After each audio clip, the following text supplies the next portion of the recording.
గౌరవనీయులు కిషన్ రెడ్డి గారు కూడా ఆలోచించాలి. మహారాష్ట్రలో గవర్నర్ గారి ప్రసంగానికి అడ్డు తగిలితే 2 సంవత్సరాలు సస్పెండ్ చేసినారు.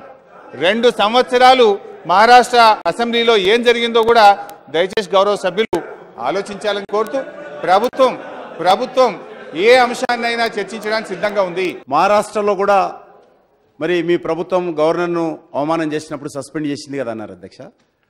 గవర్నర్ కొడితే గవర్నర్కు నుంచి రక్తం గారింది శాసనసభలో, కొడితే కాంగ్రెస్ సభ్యుడు కాబట్టి సస్పెండ్ చేశారు.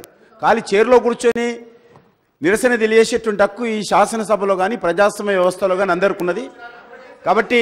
కాబట్టి ఖచ్చితంగా ఇది పూర్తిగా ప్రజాస్వామ్య విరుద్ధంగా ఈ ప్రభుత్వం ఈ నిర్ణయం తీసుకున్నది అధ్యక్ష.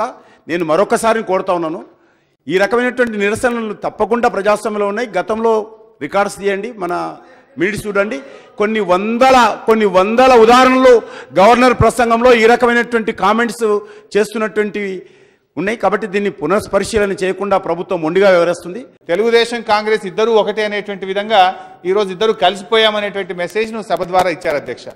బీజేపీ మిత్రులు కూడా మరి ఆంధ్రప్రదేశ్లో పక్కనే రోజా గారిని 7 ఏడాది పాటు సస్పెండ్ చేసినప్పుడు మరి బీజేపీ ఆ రోజు ఎందుకు మాట్లాడలేదు అధ్యక్ష? అక్కడ కూడా ప్రభుత్వంలో భాగస్వామ్యం అధ్యక్ష. బీజేపీ అక్కడ సంవత్సరం పాటు సస్పెండ్ చేసింది అధ్యక్ష. కానీ అక్కడ కనీసం ఒక మాట ప్రభుత్వంలో భాగస్వామ్యం ఉండి ఆ రోజు అక్కడ ఒక మాట మాట్లాడిన పరిస్థితులు, అంటే పక్క సభలో ఒక సాంప్రదాయం ఇక్కడ ఒకటి ఉండదు అధ్యక్ష. ఏది ఏమైనా ఈ ప్రభుత్వం యొక్క ఉద్దేశం ఒక్కటే అధ్యక్ష, సభ బాగా జరగాలని మేము కోరుకుంటున్నాం. ఏ అంశమైనా ఇక్కడ చర్చ జరిగి ప్రజలకు ఉపయోగపడే అంశాల మీద చర్చ జరిగి ప్రభుత్వం సమాధానం చెప్పాలి. వాళ్ళు ప్రశ్నించకుండా ఇవాళ ప్రభుత్వమే అన్ని అంశాల మీద చర్చ జరగాలని మా దగ్గర ఉండే సభ్యులు కూడా అనేక అంశాల మీద ఎస్సీ ఎస్టీ బీసీ మైనార్టీలకు సంబంధించినటువంటి రాష్ట్రంలో ఉండే పేద వర్గాలకు సంబంధించినటువంటి సమస్యల మీద చర్చ జరిగి ఒక మంచి పరిష్కారం దొరికి చర్చలకు ఒక వేదికగా, ఉన్నత సాంప్రదాయాలకు విలువలకు ఒక వేదికగా ఈ సభ ఉండాలనేటువంటిదే ప్రభుత్వం యొక్క సంకల్పం తప్ప వేరే ఉద్దేశం లేదధ్యక్ష. ప్రభుత్వ వైఖరికి నిరసనగా భారతీయ జనతా పార్టీ తరఫున కూడా మేము కూడా వాకౌట్ చేస్తున్నాం అధ్యక్ష.